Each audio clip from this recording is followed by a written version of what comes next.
مرسلین وعلی آلہ وصحبہ اجمعین ومن تبعہم بإحسان الی یوم الدین، اما بعد۔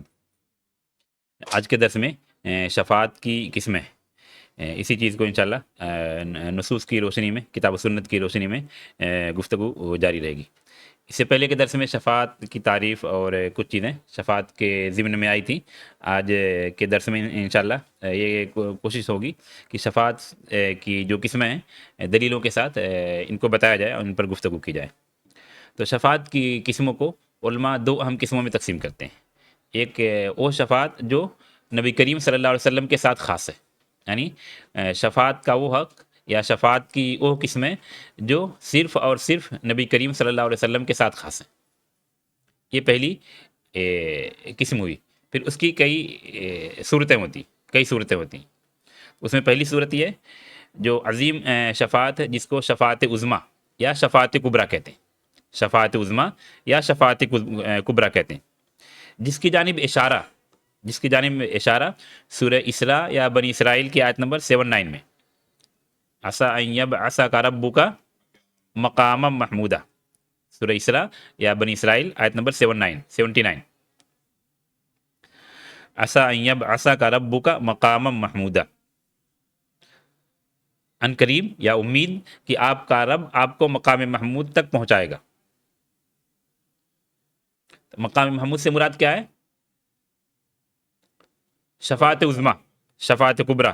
اس حدیث کی اس آیت کی تفسیر آپ ابن کثیر کے یہاں پڑھیں گے تو جو حدیثیں شفاعت عظمیٰ سے متعلق یا شفاعت کبریٰ سے متعلق ابن کثیر نے ذکر کی ہیں، اور ہم حدیث میں پڑھتے ہیں ڈائریکٹ ابن کثیر کے یہاں نہ جا کر، کیونکہ وہ بھی حدیثیں کہاں سے لیں گے؟ بخاری یا مسلم سے۔ تو ہم بخاری کا نمبر لیجئے، چیک کریں کوئی، ہاں 740 بخاری کا جو نمبر ہے 740، جس میں شفاعت عظمیٰ کا تذکرہ ہے، شفاعت کبریٰ کا تذکرہ ہے۔ حدیث مل جاتی ہے یا نمبر ملتا ہے بتائیے۔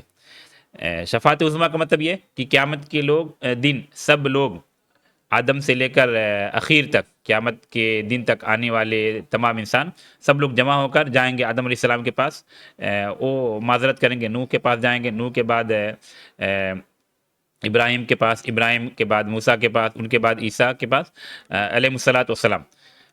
پھر اخیر میں عیسیٰ علیہ السلام کہیں گے محمد کے پاس جاؤ، اذهبوا الی محمد صلی اللہ علیہ وسلم عبد غفر له ما تقدم من ذنبه وما تأخر۔ پھر آپ صلی اللہ علیہ وسلم آئیں گے اور سجدہ ریز ہو جائیں گے، سجدے میں جھک جائیں گے۔ لمبی حدیث ہے۔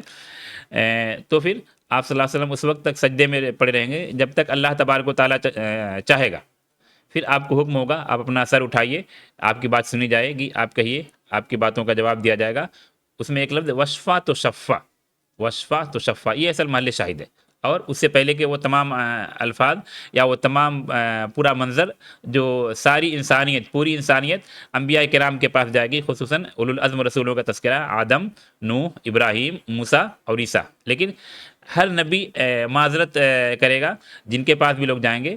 اور حدیث کا جو لفظ فَيَذْكُرُ خَطِيئَتَهُ، عیسیٰ علیہ السلام کے پاس جائیں گے آخر میں تو کہیں گے اذهبوا الی محمد صلی اللہ علیہ وسلم عبد غفر له ما تقدم من ذنبه وما تأخر۔ واضح؟ اس شفاعت کو کیا کہتے ہیں؟ شفاعت عظمیٰ، شفاعت کبریٰ۔ یہ شفاعت کی یہ قسم صرف اور صرف خاص ہے کن کے لیے؟ نبی کریم صلی اللہ علیہ وسلم کے لیے۔ حدیث ملی؟ ہاں، حدیث لمبی ہے۔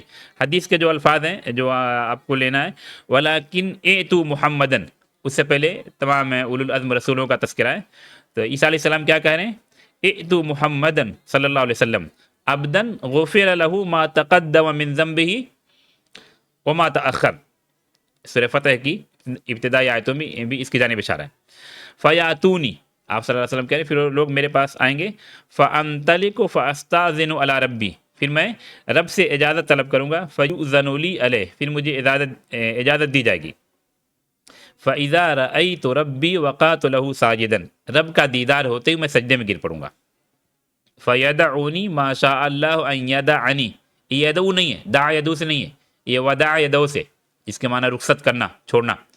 اللہ مجھے جس قدر چاہے گا، جب تک چاہے گا چھوڑ دے گا، میں سجدے میں پڑا رہوں گا۔ ثم يقال لي، پھر مجھ سے کہا جائے گا، ارفع محمد، اپنا سر اٹھائیے، قل، آپ کہیے، یسمع، آپ کی بات سنی جائے گی، سل تو عطا، سوال کیجئے، جواب دیا جائے گا یا عطا کیا جائے گا، وشفع تو شفع، یہ محل شاہد۔ آپ شفاعت کیجئے، آپ کی شفاعت قبول کی جائے گی.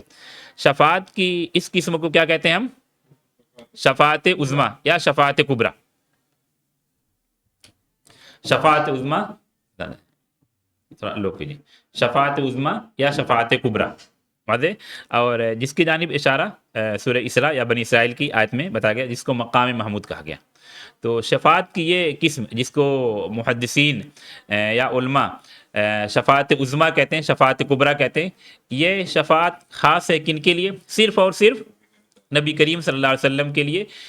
اس شفاعت کا حق یا شفاعت کی یہ قسم اور کسی کو حاصل نہیں ہوگی. واضح ہے یہ نقطہ؟ آپ اس کو اپنے الفاظ میں کیسے بھی سمجھ لیجیے. تو نبی کریم صلی اللہ علیہ وسلم جو شفاعت کریں گے ان میں یہ سب سے اول اور سب سے اعلیٰ اور سب سے عظیم شفاعت ہے. دوسری شفاعت جس کا حق صرف اور صرف نبی کریم صلی اللہ علیہ وسلم کے لیے. اس شفاعت کا مطلب یہ کہ آپ صلی اللہ علیہ وسلم جنتیوں کو جنت میں داخلے کی شفاعت کریں گے. جو جنت کے مستحق ہیں، جنت کے حقدار ہیں، ان کے حق میں سفارش کریں گے کہ ابھی ان کو جنت میں داخلے کی اجازت دی جائے، جنت میں داخلے کا پرمیشن ملے. واضح مفہوم؟ پہلا کیا تھا؟ شفاعت عظما کہ اللہ تبارک و تعالیٰ حساب و کتاب شروع کریں، ابتدا. ابھی یہ جو دوسری شفاعت ہے خاص ہے نبی کریم صلی اللہ علیہ وسلم کے لیے، لیکن کن کے لیے؟ کن کے حق میں؟ جو جنتی ہیں، جو اہل جنت ہیں، ان کو جنت میں داخلے کی شفاعت. ہاں حدیث کا نمبر لیجئے، مسلم میں 2 جگہوں پر 197 مسلم.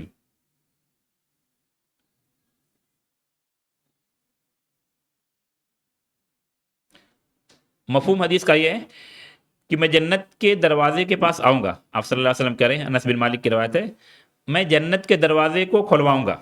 خازن جو جنت کا محافظ ہے، داروغہ یا محافظ یا سیکورٹی اگر کہنا درست ہے تو کہہ سکتے ہیں. من انتا، خازن پوچھے گا من انتا، آپ کون ہیں؟ فاقول، آپ کہتے ہیں میں کہوں گا محمد، میں محمد ہوں صلی اللہ علیہ وسلم. فیقول، پھر خازن کہے گا بکا امرت، آپ کے بارے میں ہی مجھے حکم دیا گیا ہے، لا افتح لاحد قبلک، آپ سے پہلے جنت کا دروازہ کسی کے لیے نہ کھولوں. یہ شفاعت کیسی ہے؟ جنتیوں کو جنت میں داخلے کی شفاعت. یہ مسلم کا حدیث نمبر 197 ہے.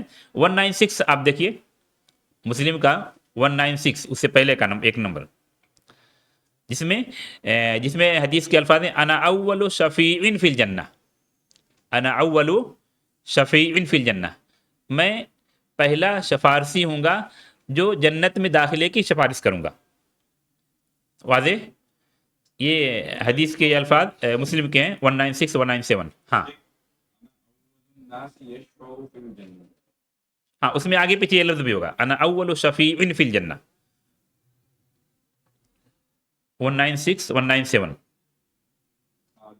ہاں چونکہ مسلم میں وہ نمبر نہیں بدلے گا جب تک صحابی نہیں بدلیں گے. ہاں بخاری میں کیا ہے؟ ہر حدیث پر نمبر بدلتا جاتا ہے، مسلم میں نہیں بدلے گا جب تک صحابی نہیں بدلیں گے. تو یہ شفاعت کیسی ہوئی؟ جنتیوں کو جنت میں داخلے کی شفاعت. تیسری قسم، اس کو بھی بعض حدیث سے سمجھا جاتا ہے، جنت میں بغیر حساب اور بغیر عذاب کے داخلے کی دعا یا شفاعت.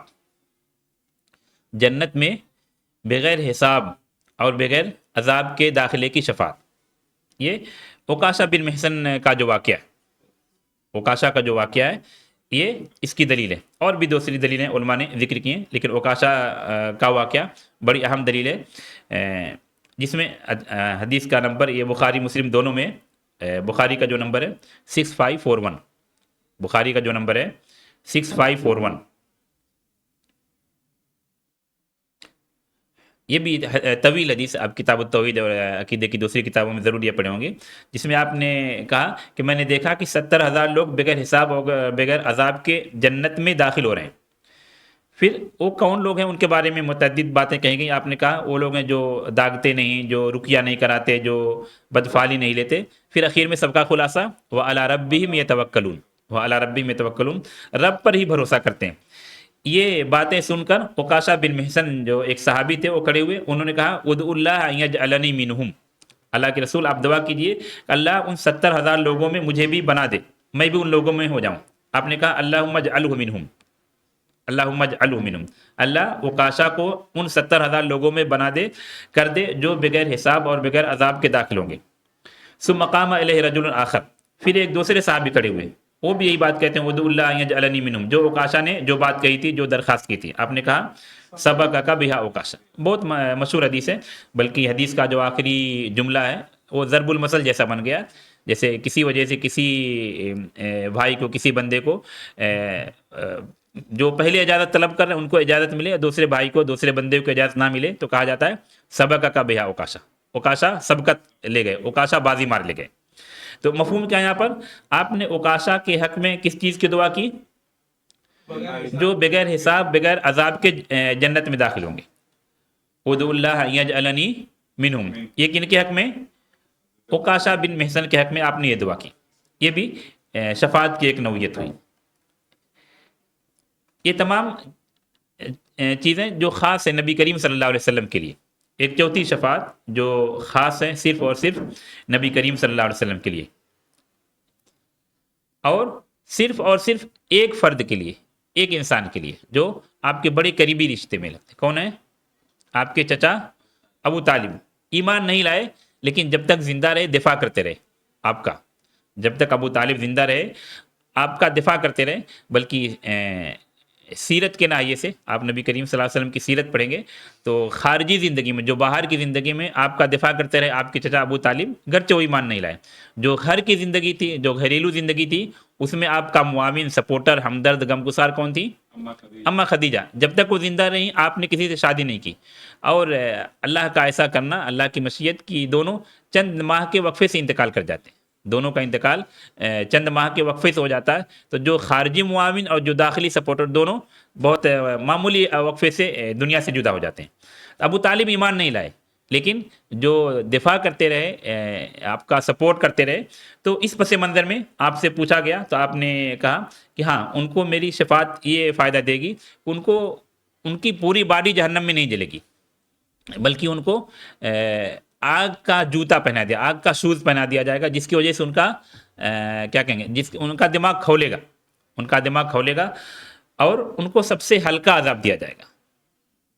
حدیث کے الفاظ نے دیا بخاری 3885، ابو سعید خدری کی روایت ہے، بخاری میں 3885. تو یہ شفاعت آخر نبی کریم صلی اللہ علیہ وسلم کے لیے جو خاص شفاعت ہے وہ آخر ہے. اور کن کے حق میں شفاعت کرنے والے بھی خاص نبی کریم صلی اللہ علیہ وسلم، اور صرف ایک فرد کے لیے، آپ کے چچا ابو طالب کے لیے. اس سے پہلے کی جو شفاعت تھی وہ عمومی تقریباً تھی، لیکن یہ شفاعت صرف نبی کریم صلی اللہ علیہ وسلم کی جانب سے اور صرف خاص ابو طالب کے لیے. ہاں حدیث ملی بخاری کا 3885. پڑھیں گے کوئی بھائی حدیث؟ ابو سعید خدری کی روایت. الخدري رضي الله عنه أنه سمع النبي صلى الله عليه وسلم وذكر عنده عمه فقال لعله تنفع شفاعتي يوم القيامة فيجعل في زحزاح من النار يبلغ كعبيه يجري منه دماغه. بس کافی. تو آپ کہتے ہیں شاید میرے چچا ابو طالب کو میری شفاعت کچھ کام کر جائے قیامت کے دن. اور پھر یہ حدیث خاص کرے گی ان نصوص کو جس میں کہا گیا کہ مشرکین کو شفاعت کام نہیں دے گی، جن میں کہا کہ مشرکین کو شفاعت کرنے والوں کی شفاعت فائدہ نہیں دے گی.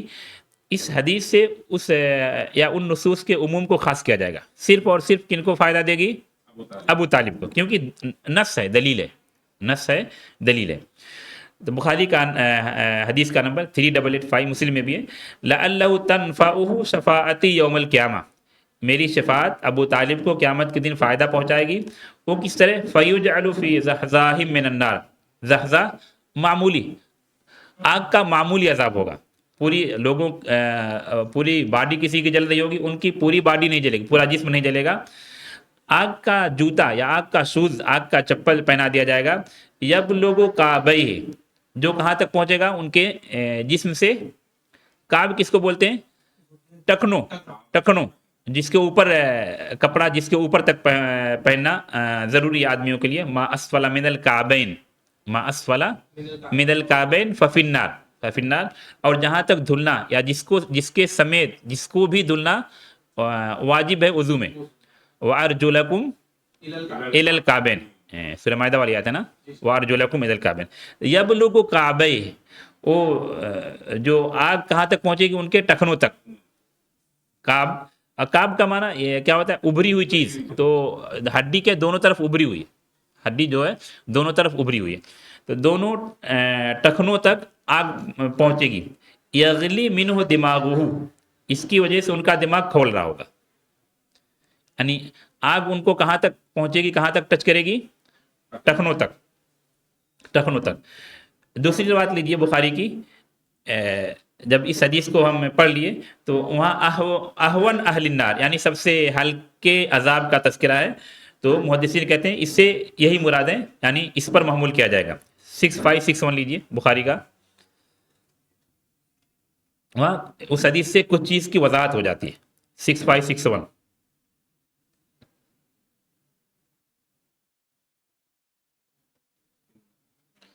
ہاں، یہاں پر یہ تذکرہ اہون، ان اہون اہل النار عذاب، سب سے ہلکا عذاب قیامت کے دن اس آدمی کو ہوگا جس کے پیروں میں انگارہ رکھ دیا جائے گا، یغلی منہا دماغ، جس کی وجہ سے ان کا دماغ کھول رہا ہوگا. اس حدیث میں کیا کہا گیا؟ اہون اہل النار، یہ سب سے ہلکا عذاب ہوگا. وہ کیا ہوگا؟ آگ کا جوتا پہنا. دوسری روایتوں آپ اس کے آگے پیچھے کی روایتیں چیک کریں گے، بخاری مسلم میں تو ملے گی. تو آگ کا جوتا پہنا دیا جائے گا جس کی وجہ سے ان کا دماغ کھول رہا ہوگا. آپ جسم کی ساخت کے اعتبار سے دیکھیں، پیروں میں کوئی کانٹا چبھتا ہے، سب سے زیادہ تیز اثر اس کا کہاں؟ دماغ پر جاتا ہے. مجرموں کے جو سزائیں دی جاتی ہیں، لوگ بتاتے اس میں جو پیر میں کیلا ٹھونکتے تھے، جو سخت قسم کے مجرمین ہوتے تھے یا سخت سزائیں دی جاتی تھی، پیر میں یا تالو میں کیلا ٹھونکتے تھے اور عجیب درد کا احساس ہوتا. خیر ہمارے یہاں جو محل شاہد ہے کہ ابو طالب کو آپ کی شفاعت فائدہ دے گی. وہ کس طرح؟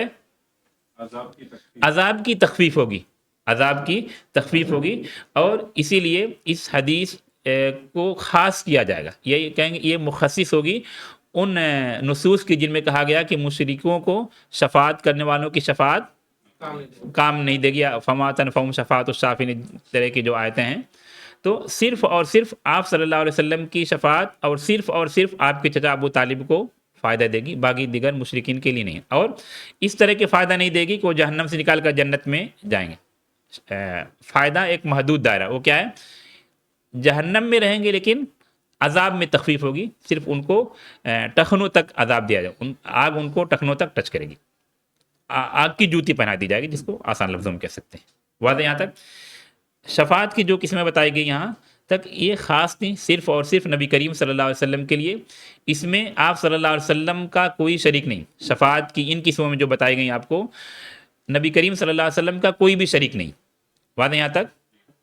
اس کے بعد ایک حدیث اور پڑھتے ہیں تاکہ یہ واضح ہو جائے کہ آپ صلی اللہ علیہ وسلم کی شفاعت کن لوگوں کے لیے ہوگی. بخاری کا حدیث نمبر 9999، 1 ہاں، ابو ہریرہ کی حدیث ہے. اس حدیث سے ہم یہ نتیجہ نکالتے ہیں کہ آپ کی شفاعت کن لوگوں کے لیے ہوگی. اس کے بعد دوسرے لوگوں کی شفاعت جو عام شفاعت اس پر آتے ہیں.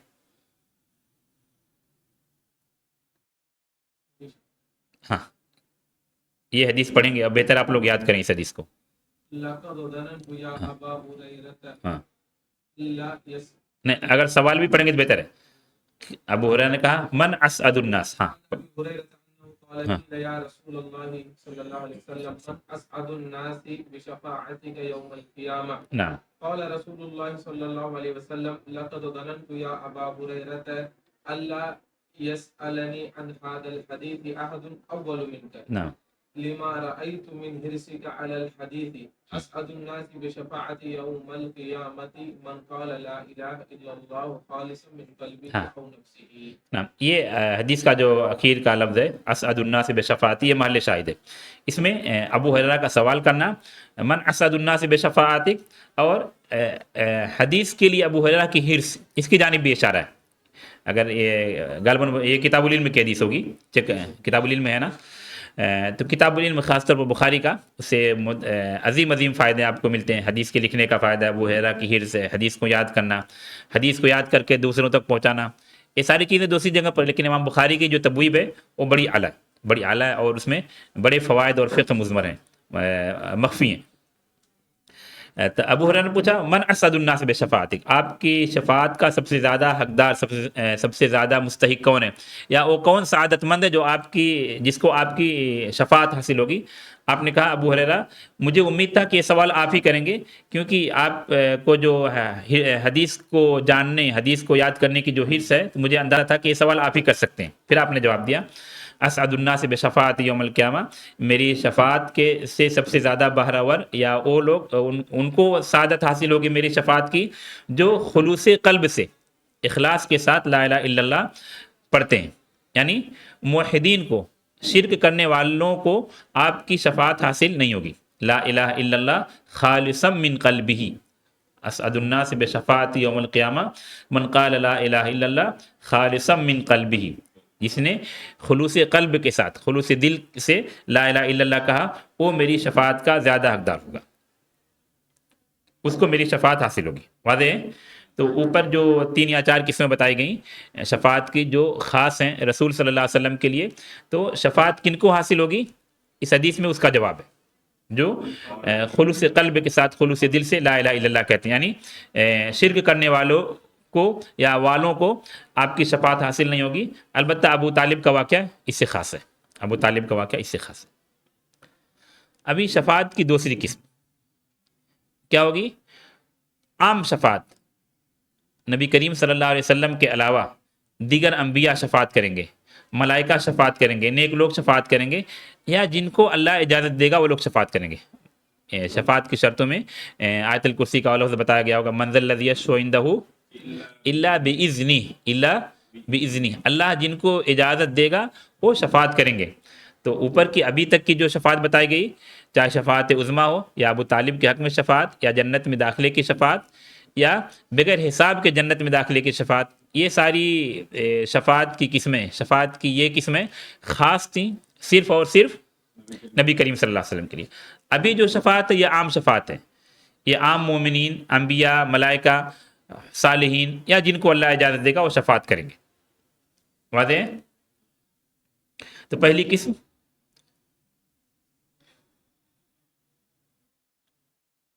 وہ موحدین جن سے گناہ سرزد ہوئے، جس کی وجہ سے وہ جہنم میں داخل ہوئے، موحدین جن سے گناہ سرزد ہوئے انسان ہونے کے ناطے، اور وہ جہنم میں داخل ہوئے، داخلے سے پہلے والی بات نہیں، وہ آگے وہ جہنم میں داخل ہوئے، ان کو جہنم سے نکالنے کی شفاعت، ان کو جہنم سے نکالنے کی شفاعت، وہ جہنم میں داخل ہو گئے، موحد ہیں، ایمان والے ہیں، توحید والے ہیں، اب ان کو جہنم سے نکالنے کی شفاعت۔ واضح ہے مفہوم؟ ہاں، یعنی جو موحدین جہنم میں داخل ہوئے اب ان کو جہنم سے نکالنے کی شفاعت۔ یہ بھی ابو سعید خدری کی لمبی روایت 7439 لیجیے، بخاری کا 7439، اور شاید مجھے لگتا ہے کتاب التوحید ہوگی، بخاری 7439 کتاب التوحید ہے یا دوسری کتاب ہے؟ ہاں، طویل حدیث ہے ابو سعید خدری کی۔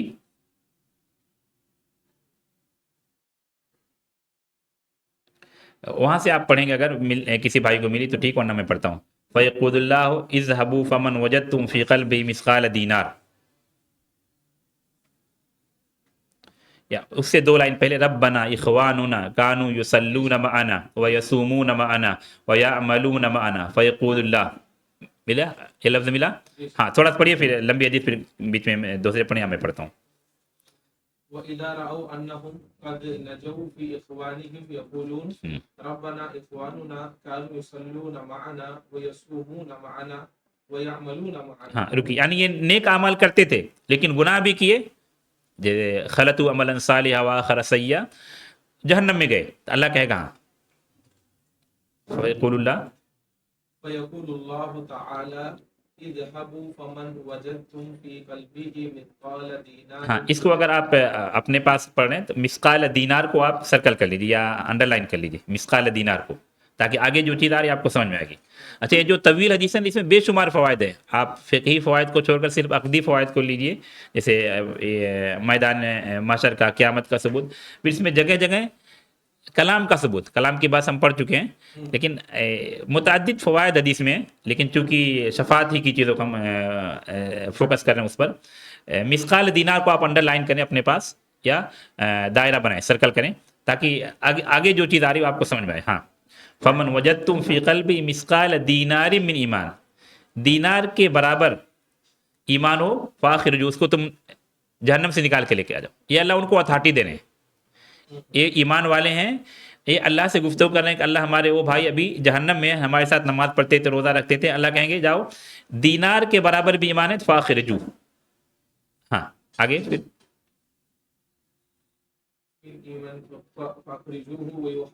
ہاں تھوڑا سا آگے آ جائیے. فَيُخْرِجُونَ مَنْ عَرَفُوا ثُمَّ يَعُودُونَ فَيَقُولُ، پھر جائیں گے اللہ کے پاس. من عرفوا ثم يعودون فيقول ذهبوا فمن وجدتم في قلبه مثقال ہاں نصف دينار. ابھی نصف دینار کو سرکل. اس سے پہلے کیا تھا؟ کامل دینار. مثقال دینار، دینار برابر. ابھی کیا ہے؟ نصف دینار. ہاں تقریباً الفاظ ویسے ہی، صرف یہی تبدیلی ہوتی رہے گی. ہاں فاخرجو، پہلے اللہ نے کہا تھا کہ دینار کے برابر ایمان ہے تو اس کو نکال کے لے کے آ جاؤ. پھر کیا؟ نصف دینار یعنی ہاف دینار، آدھا دینار کے برابر بھی ایمان ہے، اس کو جہنم سے نکال کر لے کر آ جاؤ. ہاں آگے فوجدتم في قلبه مثقال ذرة من ایمان فاخرجوه. ہاں ابھی یہ تیسرا مرحلہ غالباً. پہلے مثقال دینار، پھر نصف دینار، پھر مثقال ذرہ. مثقال ذرہ، ذرہ کیا ہے؟ تقسیم یا کسی کی جز کرنے کے ساتھ سب سے چھوٹا حصہ ذرہ. اسی لیے سورہ زلزال میں جو آخری آیت فَمَن يَعْمَلْ مِثْقَالَ ذرہ.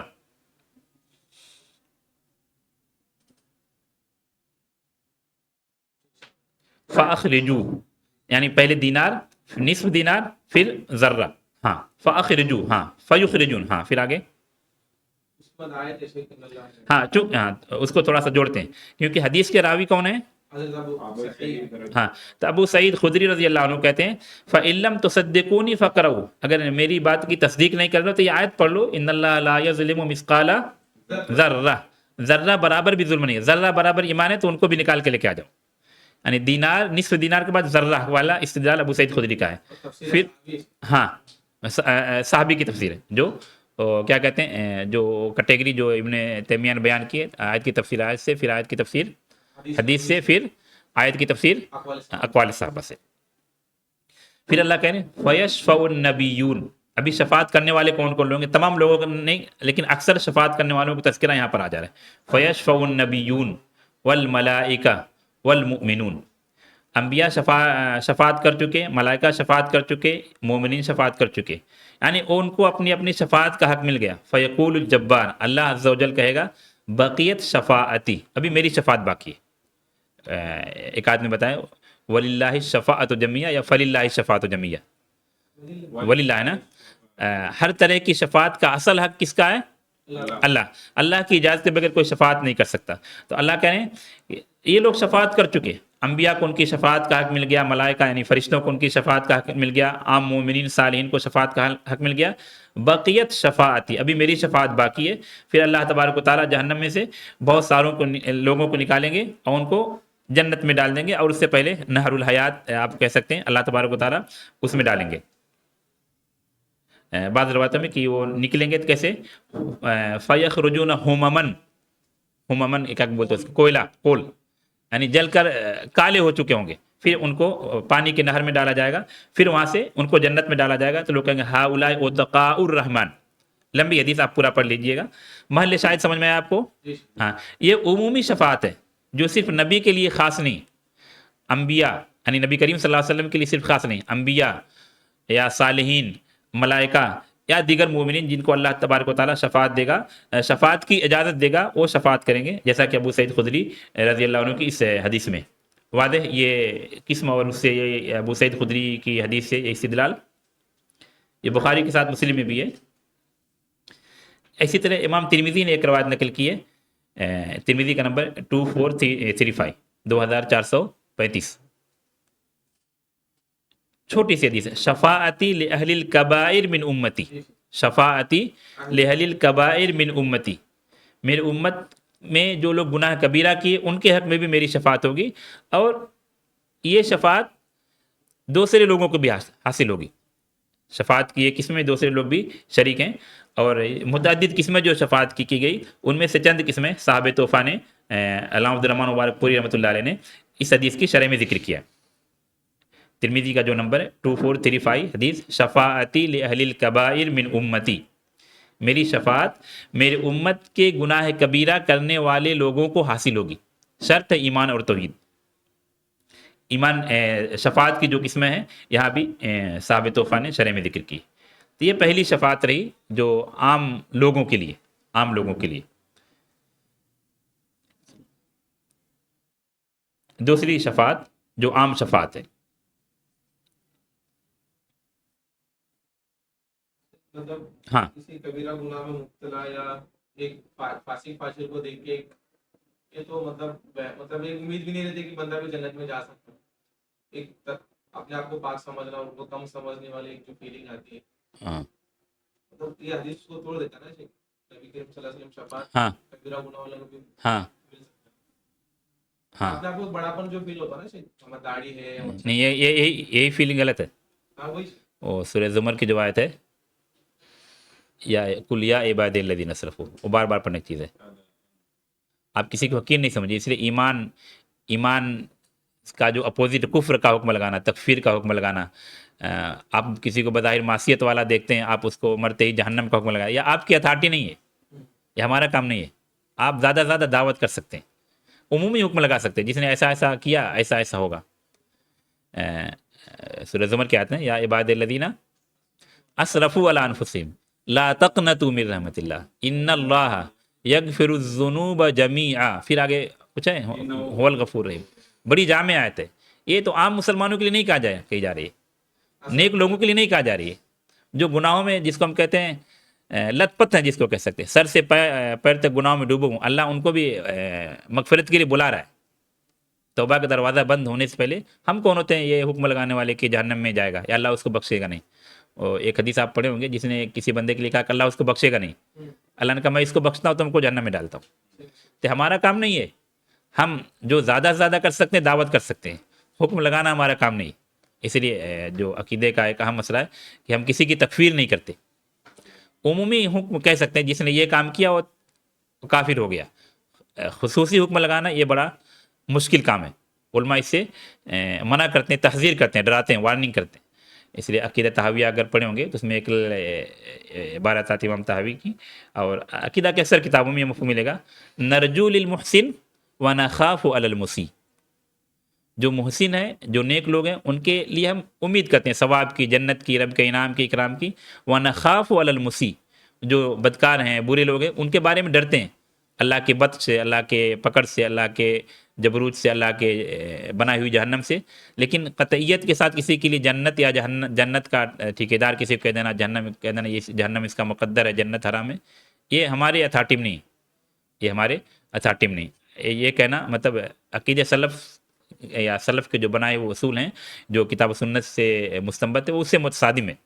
آپ کسی کو جنت یا جہنم کا حکم لگائیں. یہ ارجا، اس طرح کی جو آیتیں ارجا آیا یا ارجا نصوص علماء کہتے ہیں، امید افزا. ہم دن بھر یا ایسا کہہ سکتے ہیں 24 گھنٹہ میں 25 گھنٹہ میں گناہ کرتے ہیں، اس کے باوجود کچھ رب کی رحمت کی کچھ امید ہے انسانوں کو.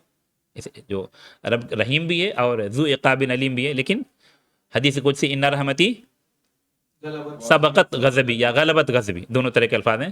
تو رب کی رحمت غالب ہے، رب کے عذاب کا، رب کے بطش کا، رب کے جبروت کا، رب کی بنائے ہوئے عذاب کے لیے جو بنایا ہوا گھر جہنم، اس کا انکار نہیں کر سکتے. لیکن اس سب کے بعد رب کی رحمت غالب ہے، رب کی رحمت غالب ہے. ایمان اور توحید ہے تو اس کے بعد ہمیں مایوس نہیں ہونا چاہیے.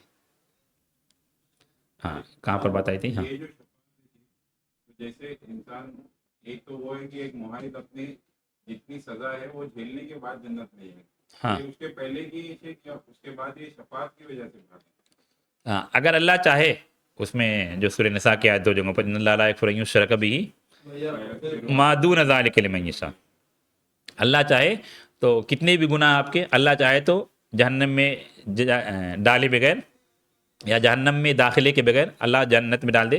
یہ اللہ یفعل ما یرید وفعال لما یرید لا یسأل عما یفعل، اللہ سے کوئی پوچھ نہیں سکتا، یہ اللہ کی اتھارٹی ہے.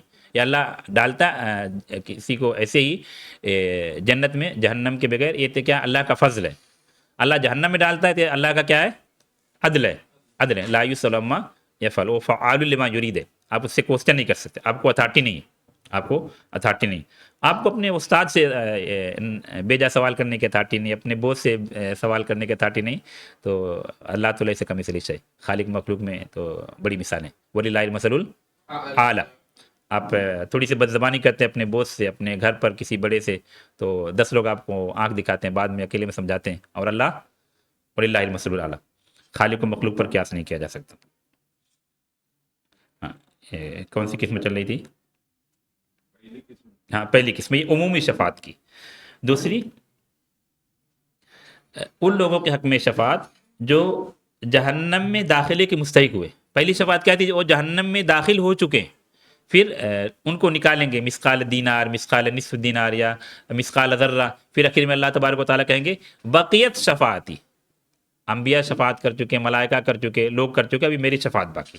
ابھی جو شفاعت ہے یہ جو جہنم میں داخلے کے مستحق، جہنم میں داخلے کے حقدار ہیں، ان کے حق میں یہ شفاعت کرنا کہ جہنم میں نہ جائیں. واضح مفہوم؟ جہنم میں داخلے کے حقدار ہیں اپنے گناہ کی وجہ سے، ان کے لیے یہ شفاعت کرنا کہ جہنم میں نہ جائیں، جہنم میں جائے بغیر، جہنم کے میں داخلے کے بغیر وہ جنت میں چلے جائیں. اس کے لیے علماء نے مسلم کی ایک حدیث سے استدلال کیا. نمبر لے لیجیے 948، جب تک آپ لوگ تلاشتے رہیں. 948 مفہوم یہ حدیث کا کہ جس کسی مسلم بندے کے جنازے پر 40 لوگ اس کی نماز جنازہ پڑھیں، اور ایسے لوگ جو شرک نہ کرتے ہیں تو اللہ ان کی شفاعت قبول کرے گا. جس کسی مسلم بندے کے نماز جنازے پر 40 لوگ کھڑے ہوں، یعنی 40 لوگ اس کی نماز جنازہ پڑھیں، اور وہ ایسے ہوں جو شرک نہ کرتے ہیں اللہ کے ساتھ، تو اللہ ان کی شفاعت قبول کرے گا. تو یہ لوگ شفاعت کس چیز کی کریں گے؟ ابھی دنیا کا مرحلہ، ابھی اس کو کفن دفن نہیں کیا گیا. کئی چیزیں اس پر ہو سکتی، لیکن علماء نے جو اس سے استنباط کیا کس چیز کا؟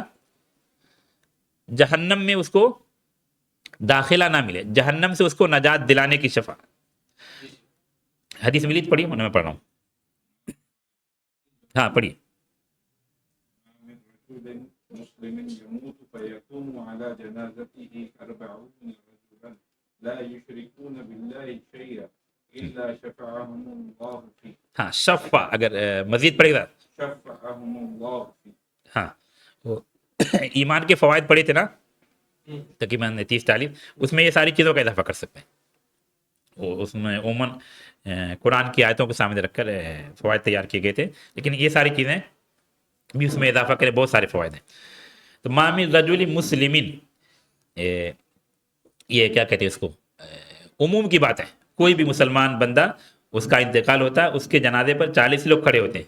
وہ 40 لوگ ایسے ہوتے لا یشرکون باللہ شیئا، اللہ کے ساتھ کسی کو شریک نہیں ٹھہراتے ہیں. الا شفعهم اللہ فی، مگر اللہ ان کی شفاعت قبول کرتا ہے. وہ اس مومن بندے کے حق میں شفاعت کرتے ہیں، کیونکہ یہ شرک کرنے والے لوگ نہیں ہیں، تو اللہ ان کی شفاعت قبول کرتا ہے. یہ شفاعت کیسی ہے؟ جہنم میں عذاب کی وجہ سے جہنم میں کے داخلے کے مستحق ہے، تو یہ شفاعت کرتے تو اللہ ان کی شفاعت قبول کرتا ہے. الا شفعهم اللہ فی، یہ شرک نہ کرنے یا توحید کو اپنانے کی بڑی برکتوں میں سے. اس طرح کی حدیثوں کو شیخ محمد بن عبد الوہاب نجدی کی کتاب کتاب التوحید اور شاہ ولی اللہ نہیں شاہ اسماعیل سعید دہلوی کی تقویۃ الایمان، ہاں بہت اہم، تقویۃ الایمان بھی بہت اہم کتاب ہے، لیکن الحدیث ہی اس سے بہت زیادہ دور ہوتے جا رہے ہیں. اس پر پڑھنا، اس کا درس رکھنا، شرح کرنا یا اس کو یاد بھی کرنا بڑی اہم کتاب ہے، بڑی اہم کتاب ہے. توحید کی عظمت کو سمجھنا ہے. اس کی سب سے بڑی خوبی تقویۃ الایمان کی کیا ہے؟ ہمارے معاشرے میں جو شرک ہے ہندوستانی سماج میں یا بر صغیر کے سماج میں، اس کو تقویۃ الایمان کے علاوہ کوئی کتاب نہیں بیان کرتی ہے. اور عرب سے جو کتابیں آتی توحید، کتاب التوحید ہے، اصول الثلاثہ، کشف الشبہات، القواعد الاربعہ، اصول ایمان، اس کی فضیلت کا انکار نہیں، بے وہاں برکتیں اس میں، تہاویہ ہو، واسطیہ ہو، لیکن ہمارے معاشرے میں جو شرک پڑا ہوا ہے، ہمارے معاشرے میں جو رسومات ہیں، وہ تقویۃ الایمان کے علاوہ کوئی کتاب نہیں بیان کرتی ہے۔ آپ لکھ لیجیے اس نقطے کو۔ اس لیے میں کہتا ہوں ہم کو تمام لوگوں کو جن کو اللہ نے جس قدر وسعت دی ہے اس کتاب کو پڑھنا چاہیے، تاکہ ہمارے سماج میں شرک کی جو برائیاں ہیں یا رسم و رواج کی جو برائیاں ہیں وہ تقویۃ الایمان بیان کرتی ہے، باقی کتابوں کی فضیلت کا انکار نہیں، لیکن جو ہمارے سماج میں جو برائیاں ہیں وہ تقویۃ الایمان میں دیکھیے، جیسے ہم وہ رسالہ نجاتیہ کی ضمن میں شرح کر رہے ہیں، تو یہاں اسماء و صفات کا پہلو غالب ہے، لیکن تقویۃ الایمان کیا ہے؟ تمام چیزوں، خاص طور پر شرک اور رسم و رواج کی برائی کو کھل کر ایک ایک چیز کو بیان کرتے ہیں، اور اس کو جب دیکھیں گے تو باتیں ان کی اپنی نہیں، ان کی باتیں وہی اپنی جو سماج میں پائے جانے والی برائیوں پر قدغن لگاتے ہیں، ٹارگٹ کرتے ہیں، بتاتے ہیں، باقی باتیں تو قرآن و حدیث کی ہیں۔ کہاں پر رکے تھے؟ شفاہم اللہ فی، وہ شفاعت کرتے ہیں تو اللہ ان کی شفاعت قبول کرتا ہے۔ یہ دوسری شفاعت ہوئی عام شفاعت میں۔ تیسری شفاعت، ہاں کچھ اشکال ہے؟ نہیں، یہ دوسری ہے۔ پہلی وہ جس میں مثقال کیا نام ہے، مثقال دینار، مثقال نصف دینار، مثقال ذرہ، یعنی وہ جہنم میں داخل ہو گئے، وہ جہنم میں داخل ہو گئے، ان کو جہنم سے نکالنا۔ دوسری شفاعت کیا ہے؟ وہ جہنم میں داخلے کے حقدار ہیں، شفاعت کرنا کہ وہ جہنم میں داخل نہ ہوں۔ 40 رجلا لا یشرکون باللہ، توحید کی فضیلت۔ اس میں 100 والی حدیث پیش ہے۔ ہاں پڑھیے حدیث، جنازے میں ہاں پڑھیے، نہیں مجھے ذہن میں اس وقت نہیں ہے، جمع کر رہا تھا۔ ہاں نمبر بھیجیے، ابھی بتا دیجیے تاکہ اضافہ ہو جائے۔ جب تک میں آگے اس پر آتا ہوں تو بتائیے۔ 40 رجل والی مشہور مسلم کی روایت، ہو سکتا ہے سنن میں ہو، اس میں آگے مسلم میں۔ وہ بھی ابن عباس کی روایت ہے۔ اچھا چیک کر لیجیے۔ ہاں اس کے اوپر ہی ہاں اس کو 947 ایک منٹ، میں نمبر صرف بتا دیجیے۔ 947 947 یہ جو 40 نہیں، نمبر بدلا تو صحابی بدلیں گے، یہ مسلم کا اصول ہے۔ نمبرنگ بھی جو کی، مطلب یہ جو چھوٹی چھوٹے کام، یہ کن کا کام ہے نمبرنگ، حدیثوں کو نمبرنگ کرنا، جانتے ہیں؟ امام نووی یہ سب تو ڈیجیٹل دنیا کا بعد کا ہے، یہ مصر کے غالباً تھے محمد فواد عبد الباقی رحمۃ اللہ علیہ، بڑا عظیم کام۔ اگر وہ کام نہیں ہوتا تھا جو آپ ڈیجیٹل نمبر بولا جاتا ہے حدیث تلاش، ممکن ہی نہیں تھا، اور سب کو ایک جیسا کرنا، جائے ڈیجیٹل مطلب آپ کو ایپ پر ہے یا سائٹ پر ہے، کتاب پر ہے، وہ کتاب کہیں سے بھی چھپی دنیا میں یہی نمبر ہے، اس نمبر سے ہٹ کر ہوگا تو ایکسیپٹ ہی نہیں ہوگا، وہ کتاب کی تحقیق کتنی اچھی ہونے دو، محمد فواد عبد الباقی والا نمبر نہیں تو بیکار ہے، کیونکہ پوری حدیث کی کتاب اسی پر ڈیجیٹل کی جا چکی ہیں۔ بلکہ جیسے کتب تساء کا ایپ آپ استعمال کرتے ہیں، میں طلبا کو بتاتا ہوں اگر 8000 سے اوپر نمبر آئے تو بولو کس کا ہوگا؟ حدیث مجھے یاد نہیں، آپ کو یاد نہیں، لیکن ایک کچھ مسند احمد کا ہوگا۔ کیوں؟ کہ باقی کتابوں میں سب سے زیادہ کتب ستہ میں، بخاری میں 7500 کے آس پاس، ایگزیکٹ نہیں یاد ہے، 8000 سے جیسے اوپر کراس ہوا وہ مسند احمد میں ہوگا، 12000 ہے، 14000 ہے، 25000 ہے، 28000 ہے، وہ کہاں کی حدیث ہوگی؟ مسند احمد۔ تو ایسا کوئی سمجھے کہ مسند احمد یاد نہیں ہے، وہ ایک تھوڑا سا محنت کر کے ایک ہنٹ یا پوائنٹ بنا لیا وہ استاد نے یا محنت کرنے والوں نے۔ 6000 7000 آتا ہے تو عموماً کہاں کی حدیث ہوگی؟ 2 ہی نمبر آئے گا پھر، بخاری اور مسند احمد۔ 8000 کے اوپر کراس کے، بلکہ 7800 کے آس پاس مجھے لگتا ہے، پھر وہ مسند احمد، اور کہیں ملے گا ہی نہیں، کیونکہ اتنی زیادہ حدیثیں ہی نہیں کہیں۔ شروع کے جو نمبر آتے ہیں تو کتب تساء میں سب میں آئے گا، نمبر جیسے بڑھتا جائے گا 7000 کے بعد تو کتابیں کم ہوتی جائیں گی۔ یہ کیسے پتہ چلے گا؟ جب آپ نے اس پر کام کیا ہوگا نمبر پر، اور یہ بڑا کام ہے، اس آپ جو کتابوں حدیث کو تلاشتے نمبر سے، کن کا کام ہے؟ یہ سارا ثواب شاید محمد فؤاد الباقی رحمۃ اللہ علیہ کو جاتا ہوگا، من دل علی خیر فلہ مثل اجر فاعل۔ آخری جو قسم ہے ان اہل ایمان کے حق میں شفاعت جو جنت میں داخلے کے مستحق ہیں۔ ایک تو عکاشہ والا واقعہ بتایا گیا تھا یا نبی کریم صلی اللہ علیہ وسلم کے حق میں کہ جنت میں داخلے کی شفاعت، یہ تھوڑا سا اس سے اعلیٰ ہے اور عمومی شفاعت۔ کیا بتایا اردو میں لفظ تھوڑا سا اہل ایمان کے لیے شفاعت وہ جو جنت میں داخلے کی مستحق ہیں، ان کو رفع درجات، ان کے درجات بلند ہو جائیں، وہ جنت میں داخلے کے مستحق ہیں، لیکن اس کے لیے کس چیز کی شفاعت کرنا؟ ان کے رفع درجات، درجات کی بلندی، ہائیسٹ لیول.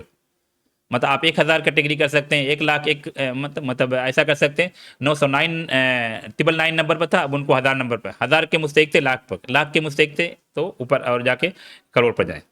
رفع درجات، ایک لفظ بہت اہم ہے، رفع درجات کی دعا کرنا، رفع درجات کی شفاعت کرنا.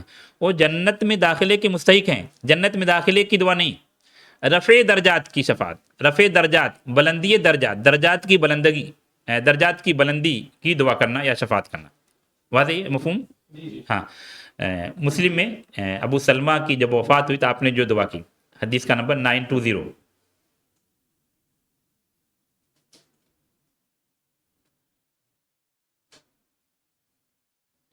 ہاں یہ حدیث اکثر لوگوں کو یاد ہوگی، یاد نہیں ہو تو یاد کرنا چاہیے جس کو ملی پڑی. اللہم اغفر لی ابی سلمہ. اللهم اغفر لأبي سلمة وارفع درجته في المحيين واخلفه في عقبه في الغابرين واغفر لنا وله يا رب العالمين وافسح له في قبره ونور له فيه. ہاں الفاظ کا تھوڑا سا جیسے آپ یاد کیے ہوں گے تو تھوڑا سا تقدیم و تاخیر ملے گی. محل شاہد ہمارا کیا ہے؟ وَرْفَعْ دَرَجَتَهُ فِي الْمَهْدِينَ. محل شاہد کیا ہے؟ علماء نے جس سے لفظ سے استدلال کیا، وَرْفَعْ دَرَجَتَهُ فِي الْمَهْدِينَ. کن کے حق میں دعا ہے؟ ابو سلمہ کے حق میں، ابو سلمہ کے حق میں دعا. رفع درجات کی دعا، جنت کے مستحق ہیں، جنت میں اعلیٰ مرتبہ یا اعلیٰ درجات کے حصول کی دعا. ورفع درجتہ فی المہدین، یہ شفاعت، عام شفاعت کی تیسری قسم ہوئی.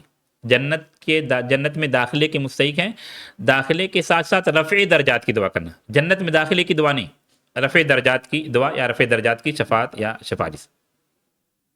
اس میں صدقہ جاریہ والا کیا ہے؟ وہ جو اولاد کا ہے کہ وہ اپنے آپ کے لیے دعا کرتا ہے تو ان کے درجات بلند ہوتے ہیں.